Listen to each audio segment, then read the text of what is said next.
good to catch up. We just get straight to just hit record. Yeah. Just do it. Yeah. Cool. We'll see what happens. Hello, mate. How are you? Good, mate. How are you? Yeah, I'm good. Looks like you've had a busy week. Although, you got to hit the golf course as well? Yeah. So I got out super early yesterday. I was up before the sun was up, which I don't enjoy doing unless I'm going out on the course. So I was able to get a quick round in, and it's pretty good because I can be done by 9 a.m., which is usually what time people start work anyway. So yeah, it was I kind of needed it this week. So yeah, it's like, as much as it sucks to get up that early, it's just like you feel so accomplished. Like if you finish by 9 a.m., it's just like you've done a whole, you feel like you've done a whole day's work before the rest of the world's even started. It feels so good. Yeah, exactly. So I think that's maybe what people get when they go to the gym in the morning, or do some kind of exercise before they even start their day. Is just I don't know. And then it gets to like 10 a.m. and then you feel like you've achieved more than what you would in a normal day by 2 p.m. So Yeah, that's totally my vibe. That's why I'm a bit more of a morning person than a night person. I'm just more productive in the morning, and I just feel better about it, as much as it does suck to get up early. But yeah, I've been a bit off my routine lately. We've been just figuring out our new setup at home. Siggy was amazing for the first week. He was like sleeping so well. Like the feeding routine was going really well, and then like the last week or so, he's just been a terror. It's just been it's been all out the window. So I'm a little bit off myself just because I don't have my routine, and I'm sure you would know if you listen to the podcast in the past how much of a creature of habit I am in that regard. So yeah, cool. So this session, I'm wondering if we maybe even split this session in two. I want to talk a bit about video for photographers, because it's something that both of us have to do more and more now in our daily lives. And you and I had a bit of a chat just in the car a couple of weeks ago about video cameras and where that's sort of going. And you've just got a new video camera just recently. And I have to do a lot of video, a lot of corporate sort of stuff, but I have to do a lot of video in my job. And I think that there's just a bunch of stuff that I think would be really useful for us to go through, because I know there are a lot of photographers that I know that are quite scared of the video thing, because it's, to the client, we've spoken a bit about this before, to the client it's like, oh well, it's the same camera, so can't you just stick it on video mode and shoot some video for me while you're here? But there is actually quite a lot more to it. So I reckon let's go through that today. Well, let's start off. The thing that I'm most keen to hear about is your new camera. You recently picked up the FX6, is it? Yep, correct. Yep. So what I wanted to start with was, that's obviously pretty heavy duty. Like the average person doesn't need and doesn't have access to something like that. So for you, why is it important to have, would you call that a cinema camera? What sort of camera? Well, that's what they call it. It's a cinema line camera. So for me, that's the thing. When I started shooting video, I actually was shooting on the A9, and I think I might have had I had a second body, but it was maybe the A7R2 or something like that. So the A7R2 I don't think did amazing video. But I think with the A9, it was just, I didn't even really know anything about picture profiles or grading or anything. It was just the same kind of thing that everyone starts out being like, hey, you need to be able to do video. Just switch it in video mode and record some stuff. So I think it's very scary at first to have to do video, especially when a client asks maybe on the spot or you're unprepared for it. The end result is usually pretty terrible, because as a photographer, I feel like we just have a totally different outlook on how to capture things compared to a videographer or cinematographer. So Yeah. I really feel like it's easier for a cinematographer or videographer to take a photo than it is for a photographer to take a video, because the process is so much more involved. I mean, if we're talking, just natural light, no lights, no flashes, it's a lot easier for a videographer to transition, I would say, um, because they understand probably, dynamic range and how to, how to pose a subject or get the most out of the lighting situation, because of it's a lot harder in video to get that right, I would say. Whereas like photography, editing a raw, you have just so much more room to play, and you can fix a lot in post. Where you Photoshop things out, it's a lot easier.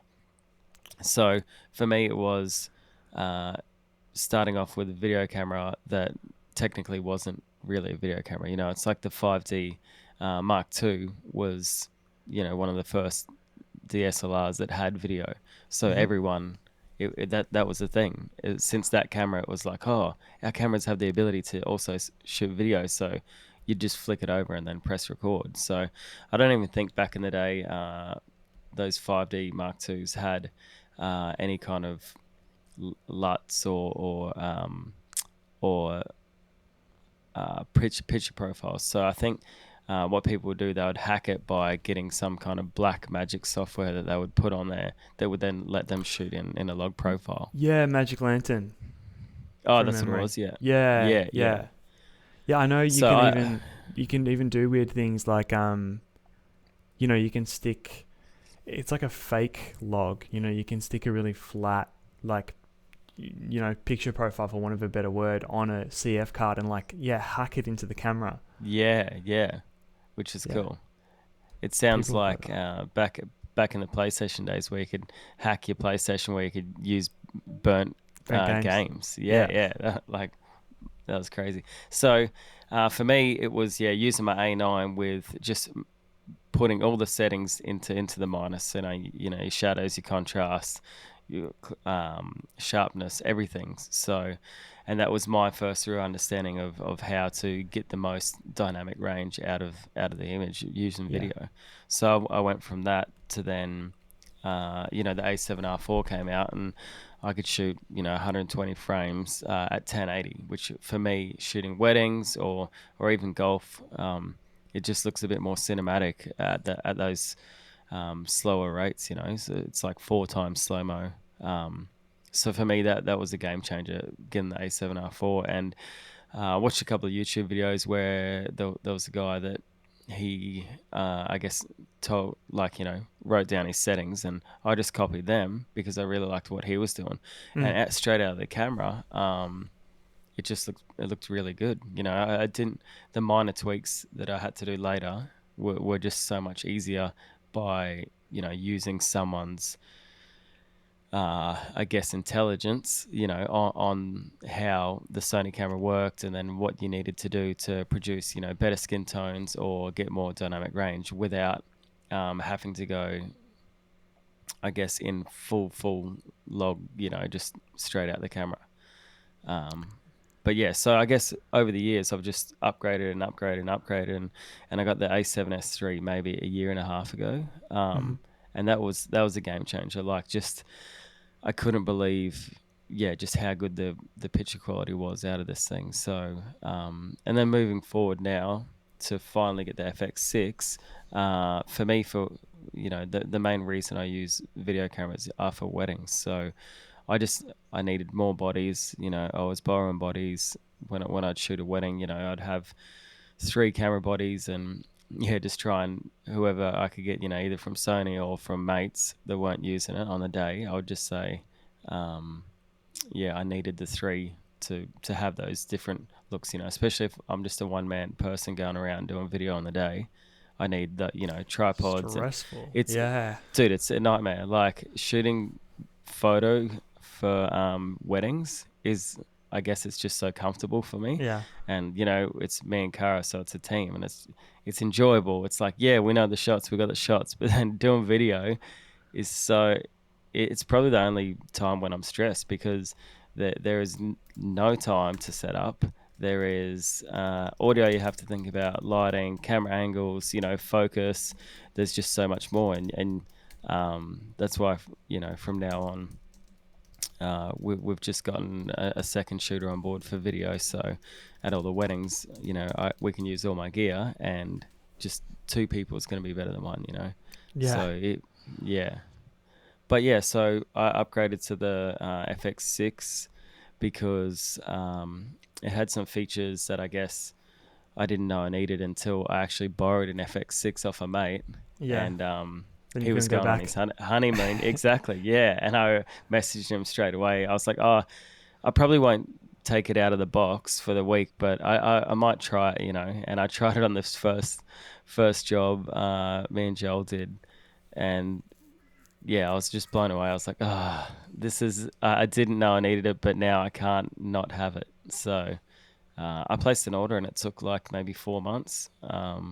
So there's such a big backlog on a lot of products out there at the moment, But yeah, there was no backdoor special deals or anything, Yeah, I no, rang Sony straight away, and they were like, nah, we have to fulfill our orders to the stores, because it's 6 months backlog, and we can't just pick one out of the line and give it to you, because unfortunately that's just not the way it works. So Isn't that crazy? I just Yeah. patiently waited. I patiently waited, and they only have, I think it's one FX6 on hire/loan in Australia, and it's usually at, they're doing a lot of demos with it, so it's there's just limited stock worldwide.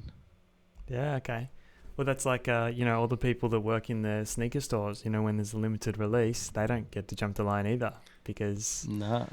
if there's, yeah, But that sucks. It's like, well, what, come on, just slip one out the back of the truck or whatever, Yeah, I'm sure it happens, but, like legally, if it's like a $200 pair of shoes that's going to sell on the grey market for $1,500, like it's like, there's like an ethical dilemma there as well. Wasn't there a story of some dude working at Nike or Adidas like last year that came out that he was actually, his mum worked at Nike. That's and the one. He Yeah. was, Like he was somehow, backdooring. what was he doing? All the product, I can't remember what it was. It might have been the Off-Whites or something. Crazy. I think it was SBs, like SB Dunks or whatever.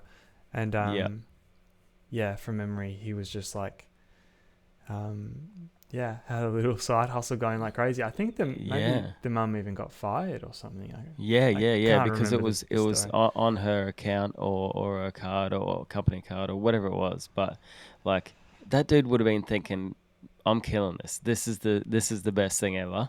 And then until the moment you get caught, and then now I don't know if, I don't think he went to jail or anything, but she definitely lost the job. And so anyway, that did not happen for the FX6. That did not get any special treatment. Sony, ethical company. We can give the stamp of approval there. Yeah. Yeah, exactly. Yeah, fairness. We like it. There's a few things you touched on that I wanted to just like circle back to a little bit. One of the early things you said was you think for a videographer, it's easier to shoot photos than it is for a photographer to shoot videos. I always think this as well, but speaking to some good like videographer friends of mine, there's like it kind of goes both ways. Like I think the grass is always greener, but I know from my videographer friends, they think that's so much pressure to tell the whole story in one image. In a video, it's like, you could do a move or, a pan or a track, or you can even, have the talent do the move, or an actor is saying something or doing something. And that's actually how you tell the story. Whereas with a photo, I understand that not everyone is,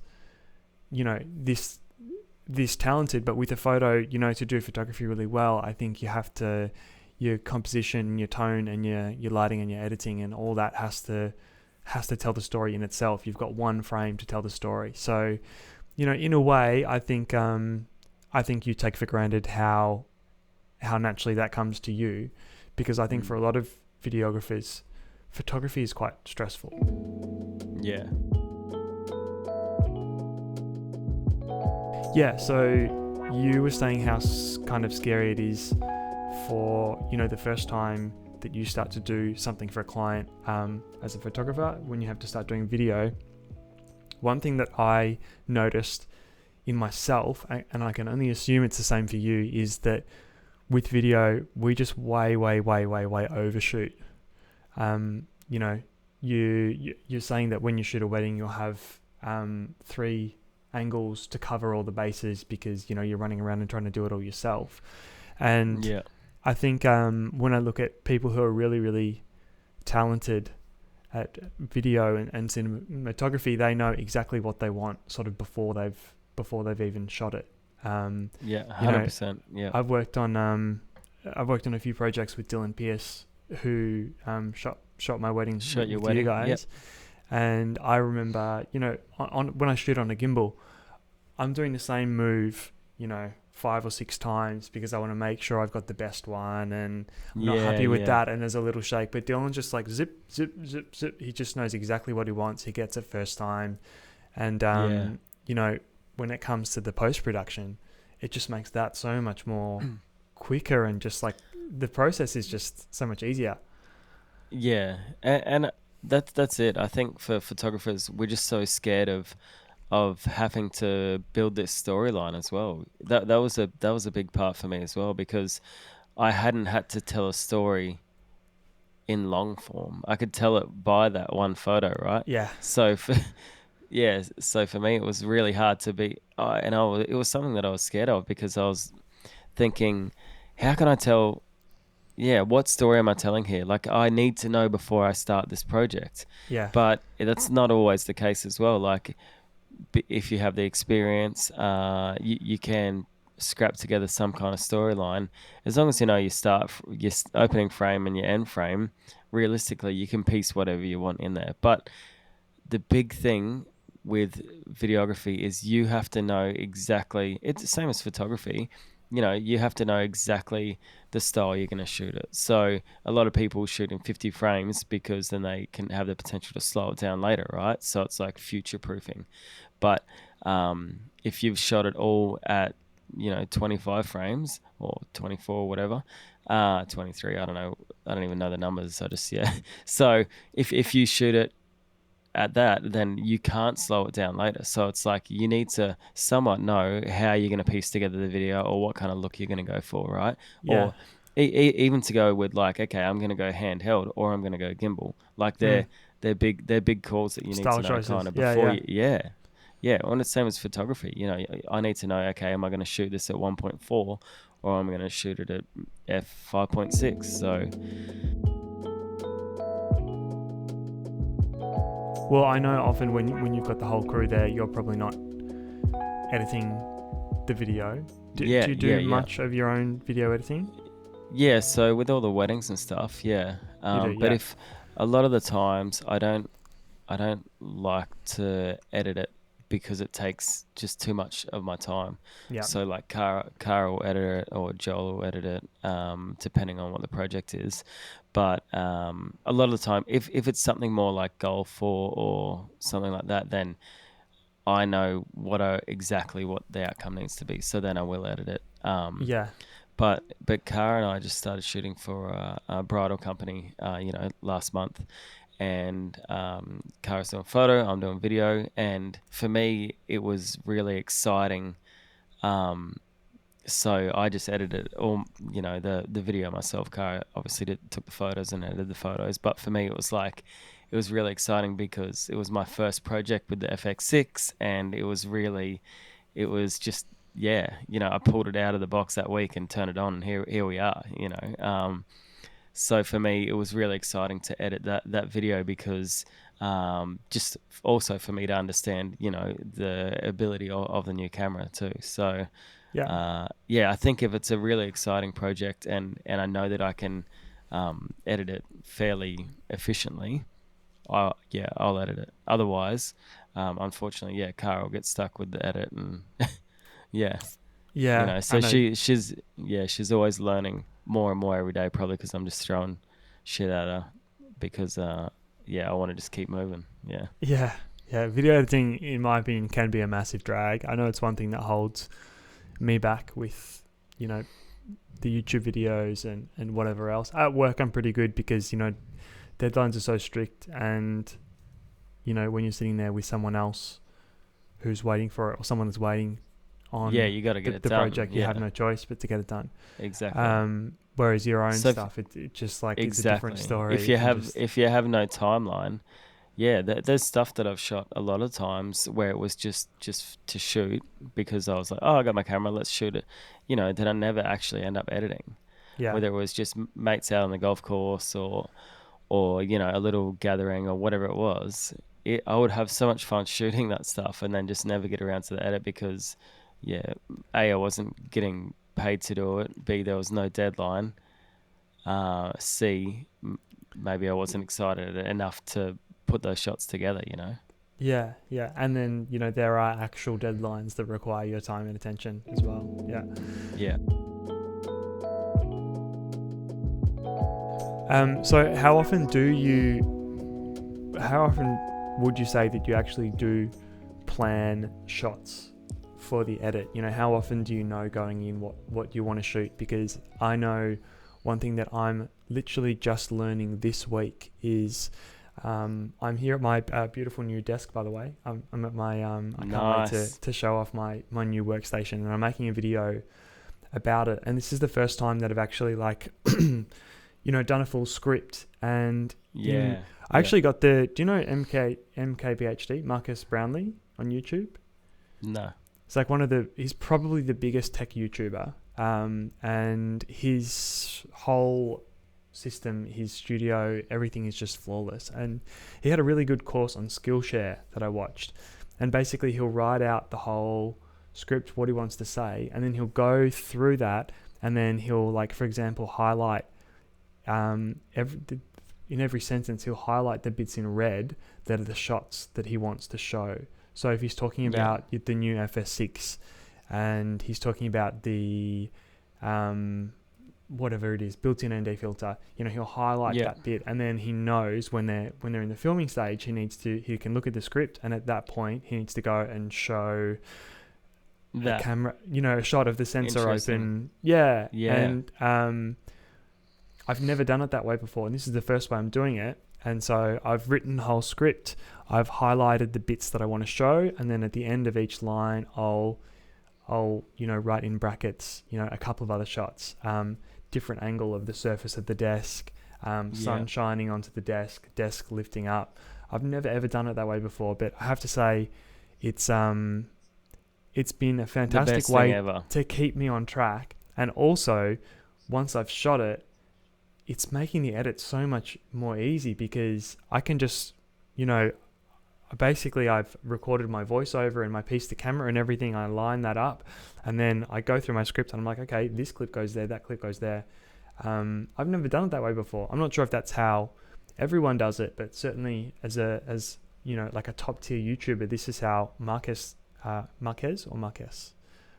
does it, and it's changed my world this week. Anyway, sorry. What I was asking was, how often do you shoot knowing what you're going to use, or is it just like get all of this footage and then work it out in the cutting room? Exactly. So for projects that I have full creative control on, I'll storyboard it, and as to no surprise, they're the best videos that I'll produce because either I've deciphered, say, an Adidas TV commercial or something that really I guess resonated with me or was striking. So I would write down, opening frame, it needs to be this wide to show the environment, whatever the situation. Then I'll go, okay, next cut will be a mid shot or a close up of the eyes. Next shot will be a movement shot. So I write it down fairly descriptive, and when I've done that, it's been so good. So the only thing that limits me doing that is time and me just actually knuckling down and doing it, because I know I'll produce a lot better result. Whereas the weddings, because a wedding is an event, I feel like I overshoot and just shoot so much stuff, and then Cara will actually write me a script. Like, it's crazy. She'll spend like hours writing me, okay, this is what happens. Bride, groom, have speech overlay. Like, Cara writes me a huge list, like, which takes a lot of time. But for me, if I'm cutting the video, it's just so much easier. Okay, I'll just go, yep, okay, Cara said this is what happens. Cara said this was next. And then I'm like, Yeah. it really flows. Whereas I feel like when you have so much information, you've shot for 12 hours a day, 10 hours of that slow-mo, that's 40 hours, plus of footage I have to physically look through and cull. So it's a lot easier if you do have that script or that storyboard. And I'm sure every videographer does that, because that's just the way to work, or the way to be efficient and produce great videos. Like, as you said, if you have something highlighted, roll over desk, panning shot, switching light on so it hits the desk, all that stuff. I know it sounds silly, but if you just write a list, it's like everything. I believe in lists, but I never write them. Even to start my day, it's like, okay, this is what I need to do. Have a coffee at this time, clean my golf clubs at this time, clean my camera gear at this time, go to the post office or whatever. If you write it down, 9 times out of 10, it's gonna be you're gonna achieve it, or you're gonna, you're just going to be more efficient, I feel, or get into better processes, which is what from the very first time we started talking, what I noticed was that schedules really worked for you, and that's something that I still lack, after a year on of chatting about shit. It's like, I still lack that schedule or that stability / what is it? I don't know. Yeah. Structure. But structure, that's it. Yeah. So for me, that I think you could apply that to any part of your daily routine. Yeah, whether it be storyboarding videos or even editing projects. So. I want to pick on a few little things that you said there. First of all, you mentioned. Let's say you shoot the wedding, a bunch of it is in slow motion. Like, that's a lot of footage to go through.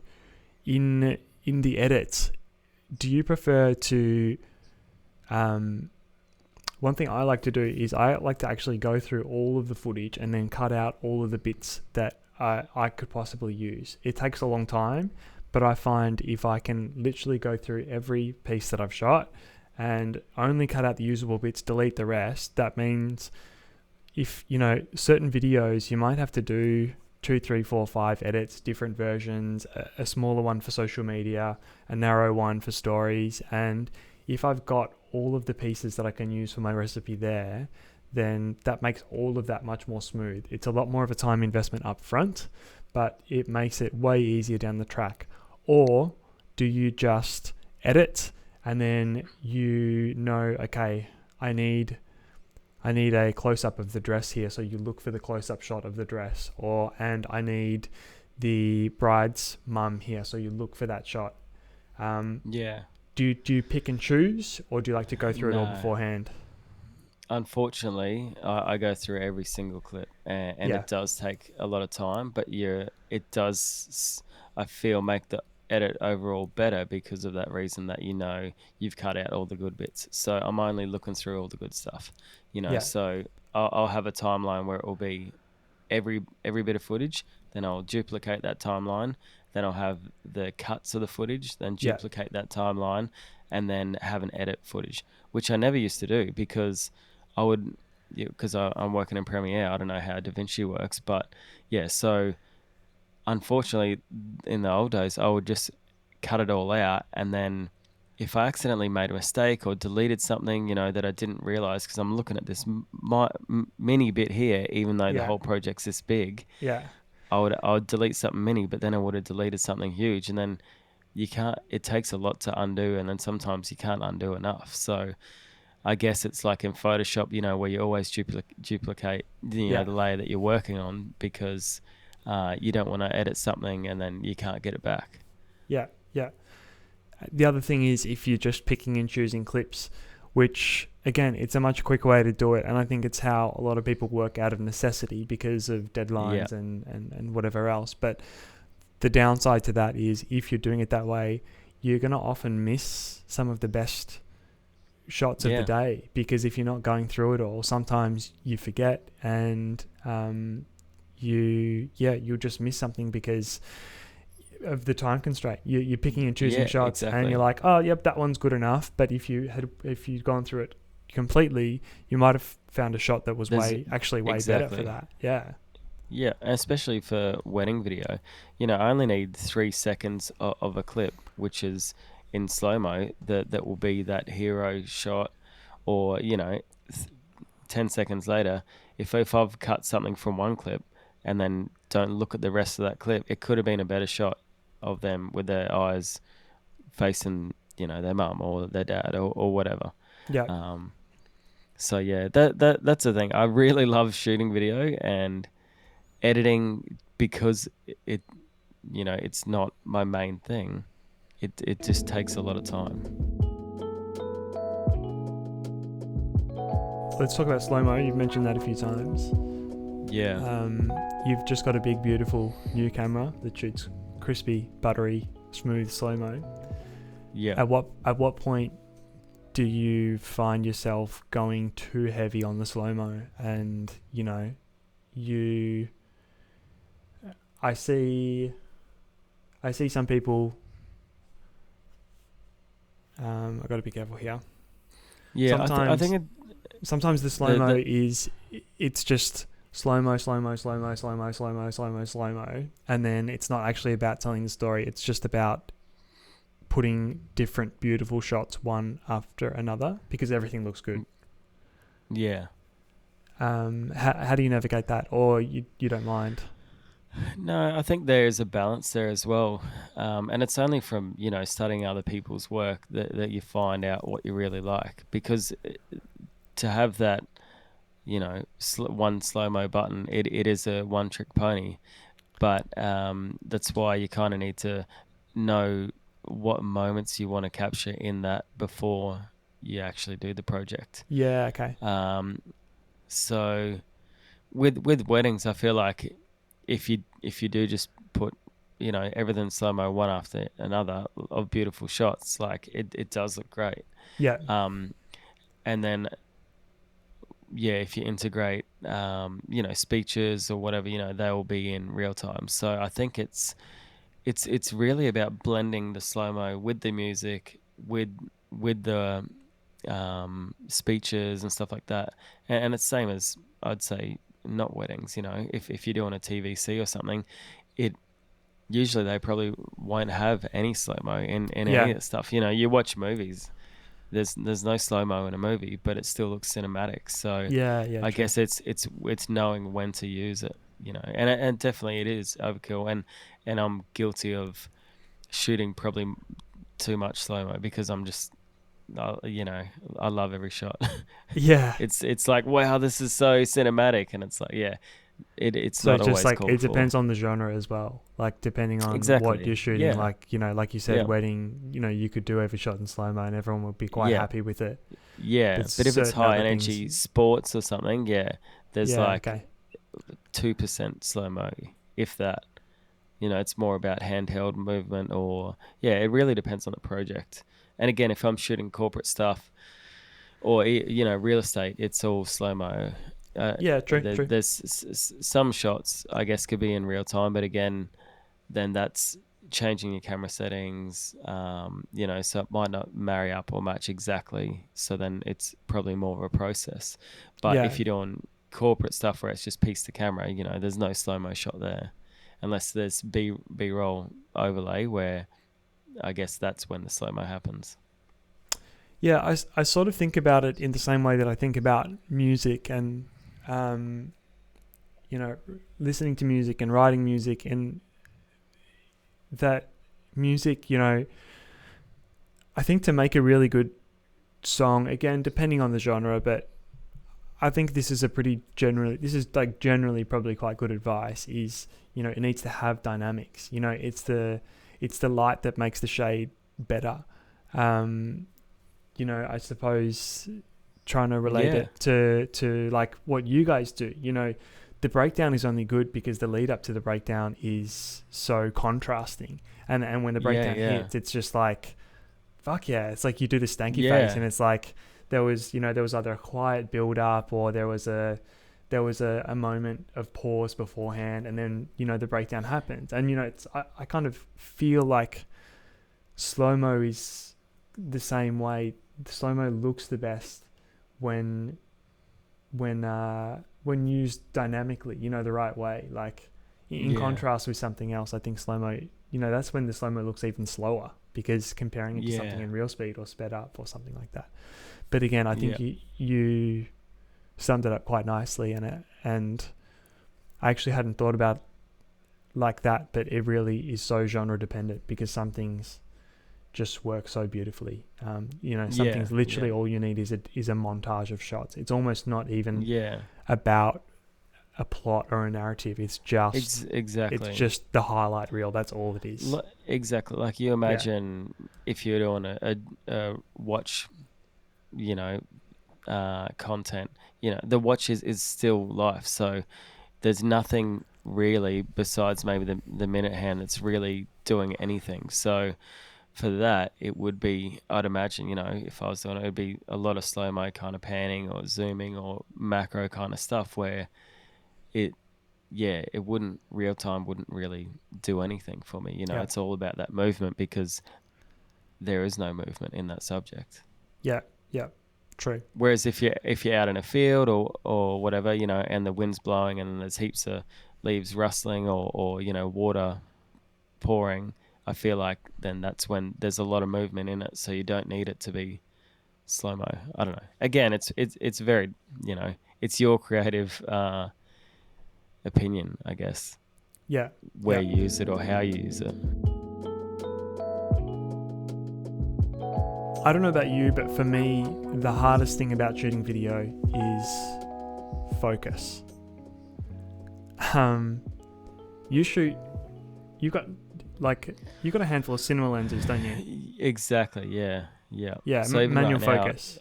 Yeah. So I'm recording on the cine lenses, and the thing that I hate about using manual focus in general is my focus peaking. Like, it looks so shit on the screen, just seeing a red outline or a white outline or a yellow outline, because I'm not seeing the final result. Same as shooting in log. It's I'm not looking at the final picture. But then as soon as I replay it or put it on my computer to view it, it almost surprises me how much better it looks, because I'm not seeing this shitty red outline on what's in focus.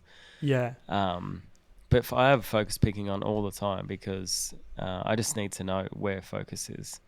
And it is a lot harder shooting manual focus. And I know, obviously I choose per job whether I use these cine lenses or not, because I love the cine lenses, and I think for weddings they just give a little bit more character. But if I'm doing an event or something where it needs to be on the go, I can't pull focus that quick if someone's running around or running at you. So that's where I really trust the gear that I have to focus correctly.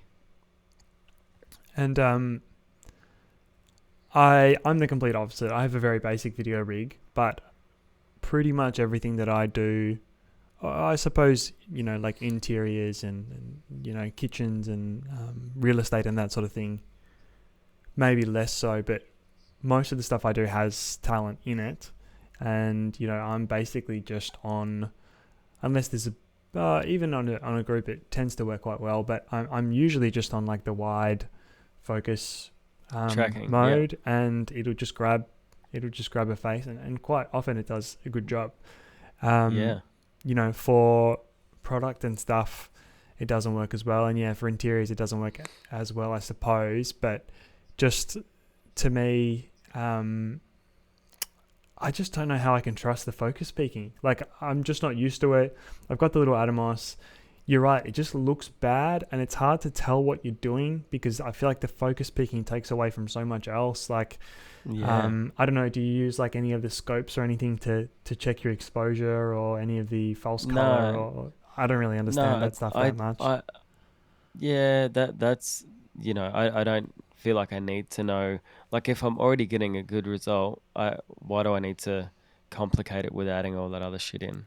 Yeah. I'll have the zebras on every now and then just to check if it's really bright or the highlights are blown out too much. But 9 times out of 10, just having the focus peaking on is fine. But again, it's a pain in the ass to look at, and it's not.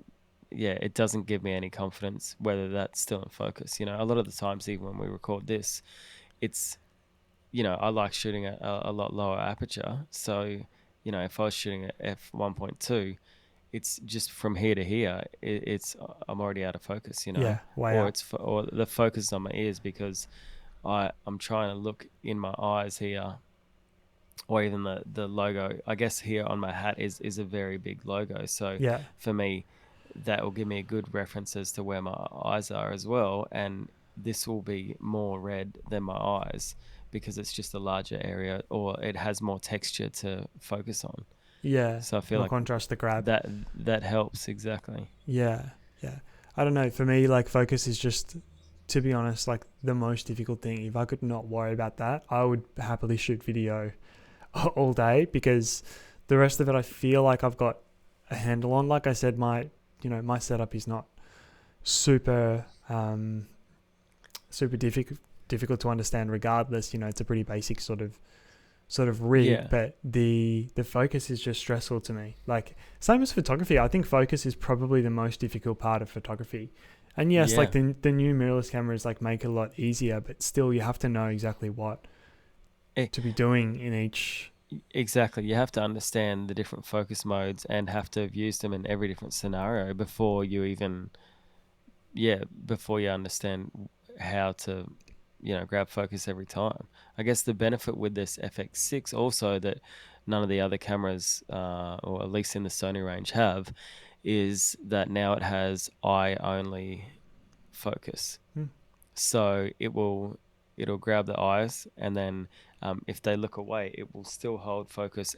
It will still hold focus and not try to find anything, Okay. Whereas other cameras, if you have eye focus on and then you move out of the frame, it will hunt for the eye again. Whereas with the Sony, it will hold that same position, which is a game changer because you can grab focus on the eyes. The person can walk out of the frame, and then when they walk back into the frame, it's going to be at the same point, which for video is just so powerful. You don't want focus breathing or hunting for stuff. Just say if it's a music video clip, you've got them standing right where the lead singer is going to stand, and then you can have that focus, and then when they come back in, they're right on focus. Yeah, and it's not hunted or not focused back on the drummer or whatever the stuff is. Yeah, it's pretty cool. So if you're cool with it, I'm just going to plow through. I've still got a bunch of stuff that I want to talk about. I'm going to plow through, and then I'm just going to chop it in half, and we can make this a two-part episode. Maybe that's a good place to end the first one. Chop. Thank you so much for watching. If you have made it all the way to the end, leave us a like and a thoughtful comment below.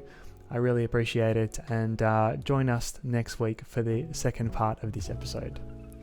Cheers.